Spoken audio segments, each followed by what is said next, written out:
Okay, so by now you would have realized a graph is represented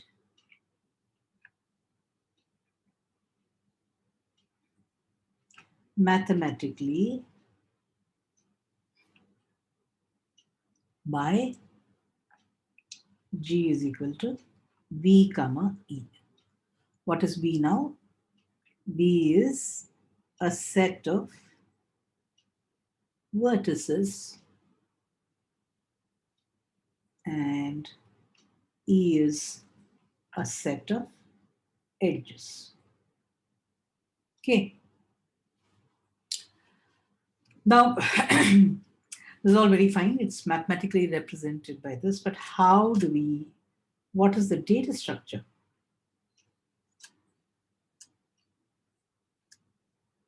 To use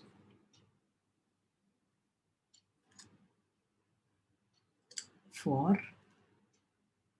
representing a graph.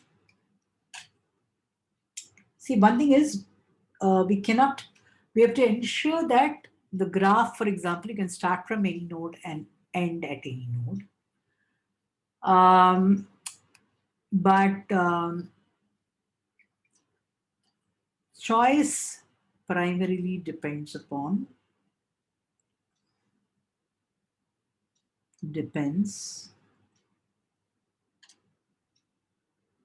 the operations that we wish to perform.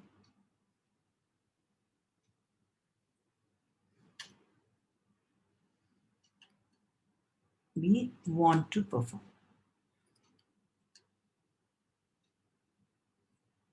Okay. For example, we saw that, this is actually similar to the binary tree. Binary tree. We used a complete binary tree for a priority queue, and to ensure that all operations are log n, we used an array.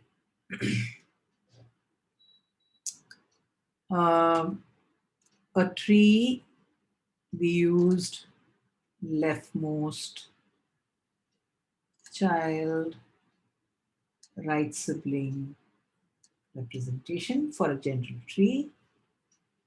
And why did we do this? Primarily because you need not have, a general tree has a particular, for example, something like this. This node has 3 leaves, 3 children, whereas this one has only 1 child. I really didn't want to fix this and waste space. And binary search tree, we used a linked list with 2 children. Okay, we used linked list, and we had something with the left child and right child. On the other hand, when we looked at sets and membership, remember we had this pointer to the root node, and we found an array was nice. Okay, so there are basically many different representations. We'll look at some of them. A popular representation is what's called the adjacency matrix representation. And suppose we had vertices which are numbered like this or named like this, 1 to n. Then the adjacency matrix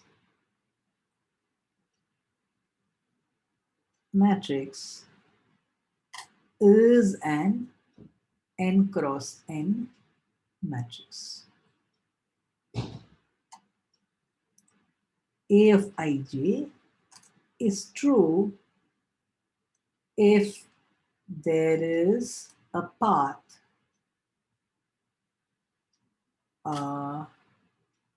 from vertex I to J.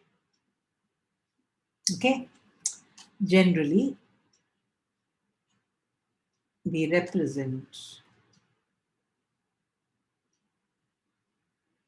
A of I comma J by 1. Sometimes if there is a cost when you go from I to J, you could represent it by A. This A is the cost. Okay? There's a big advantage in the adjacency matrix representation. Adjacency matrix is very nice. Okay. Access any element and it's independent of the size of V and E.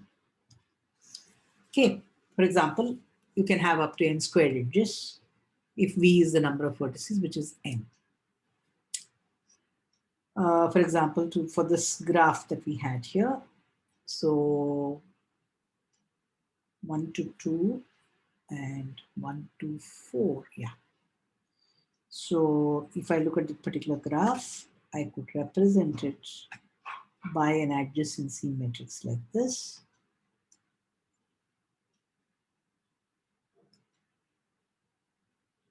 1, 2, 3, and 4, and 2, 3, and 4.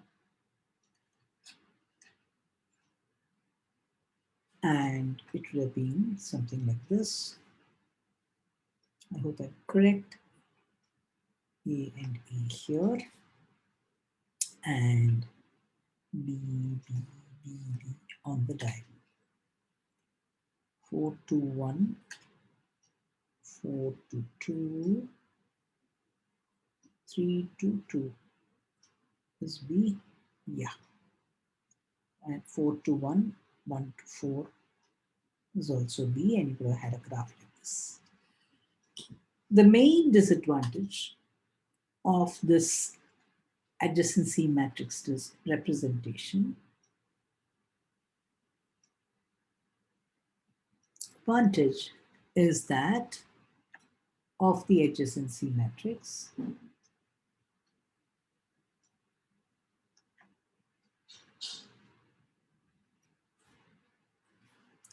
to represent a digraph. We'll talk about directed graphs and then we'll go on to undirected graphs. Okay.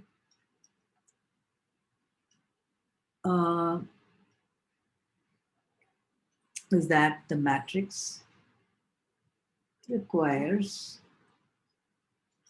omega n squared of storage, even if the digraph has fewer edges than, especially the edges than n squared. Okay, so especially if it's a sparse matrix, too wasteful of space.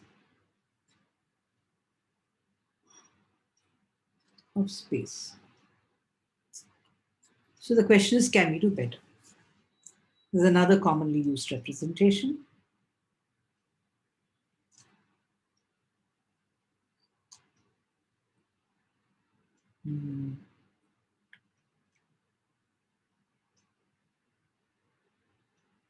Used representation called the adjacency list.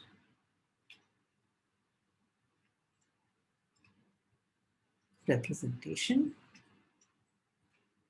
And here what we do is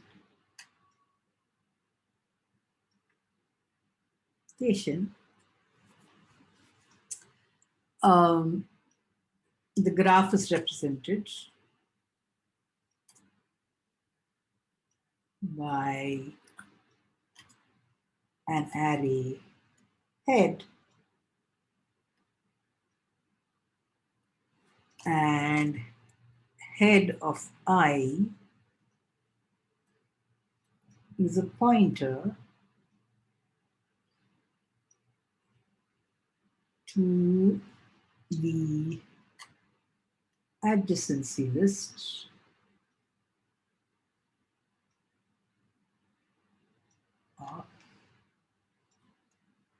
vertex I. I forgot to mention one thing some time ago. When I say a vertex V to W has a path, then we say W is adjacent to V. Here, what we're going to do is, let's say I have a graph like this. If you saw a while ago, directed graph. And if it's an undirected graph, we'll worry about it later, how this is going to be represented. Something like this. Then I have a list of header nodes like this.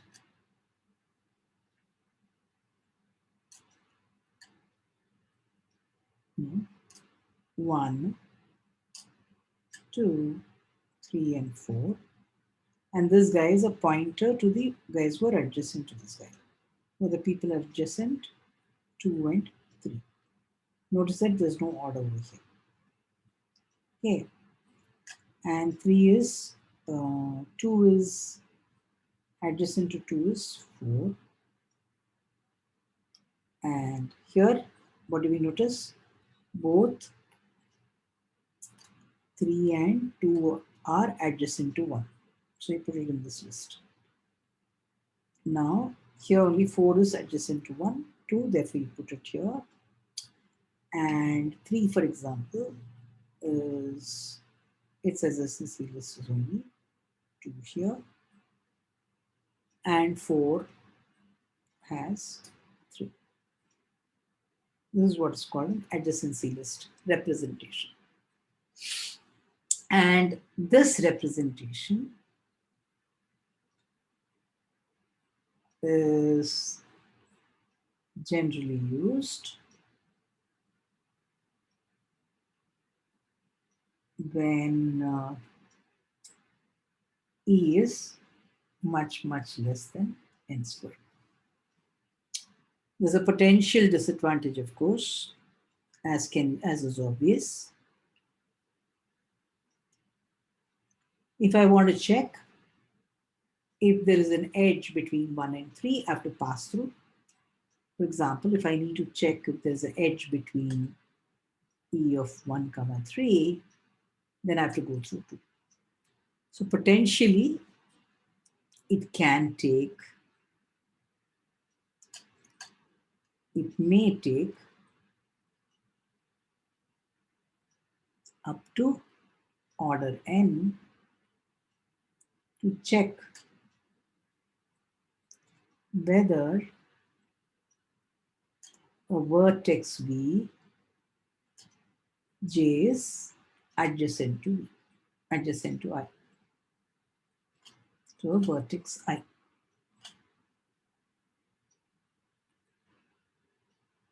All right.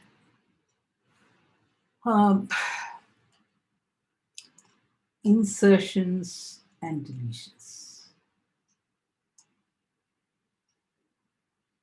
See, in an array, you just make all the elements 0 and you're done.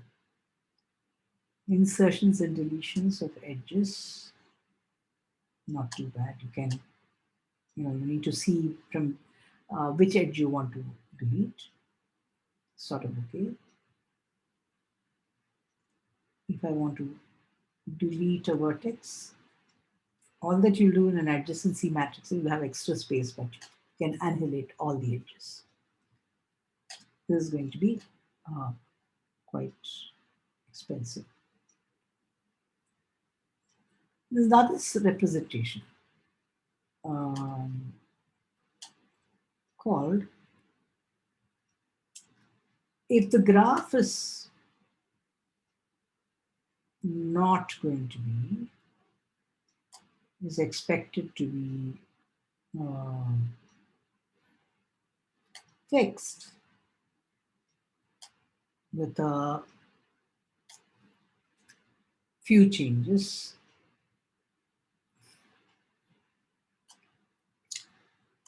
a cursor-based implementation is also used. Representation is also appropriate. Let's see what this means. So you have like two arrays. We have the head of I as before, which points to an array ADJ. Let's see how this gets done. So taking this example, we again had, so I have, let me call this head over here, and this is ADJ.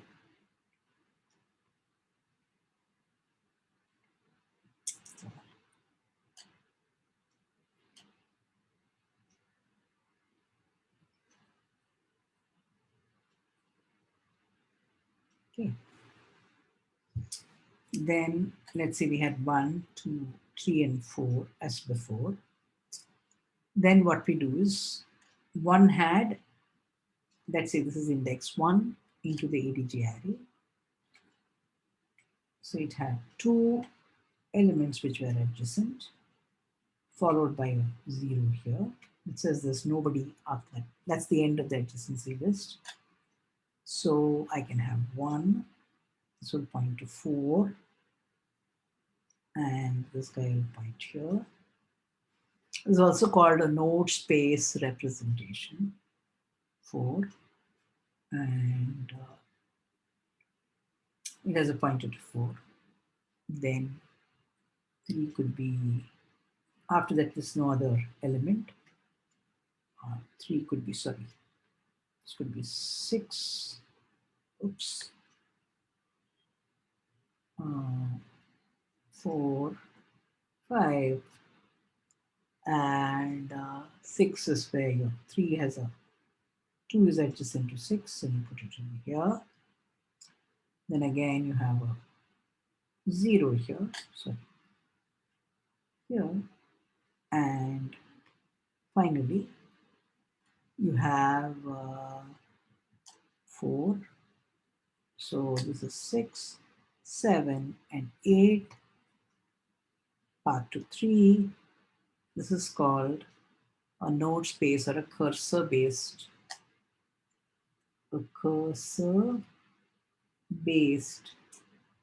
representation of a graph. It's also done, and ADJ of head of I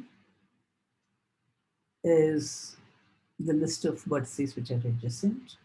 Similarly, ADJ of head of I plus 1 will give you the next vertex which is adjacent, and this contains the vertices that are adjacent to vertex I up to the point where ADJ we encounter a 0. Marks the end of the list. I didn't talk about this earlier, but this cursor-based representation is also used for trees. Think about it, because a graph is after all a tree, and